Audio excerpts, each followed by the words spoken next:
All behavioral signs point to someone who doesn't take their own values seriously. And he went ballistic, really swearing at me. All caps type beat.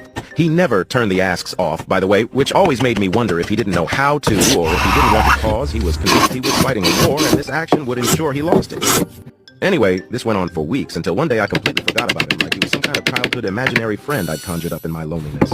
But yesterday, I happened to recall the whole scenario, because my buddy was like, remember when you were 12 and I came over to your house, and you showed me on the computer how you'd been terrorizing this random French guy for days on end? And you were laughing like fucking crazy. And I said it wasn't funny because he probably had problems, and you were like, oh. And you looked a bit guilty for a second, but then you went and got a grapefruit from the kitchen and threw it out of the second-story window at my kid brother, who was playing in the street. And then you started laughing again.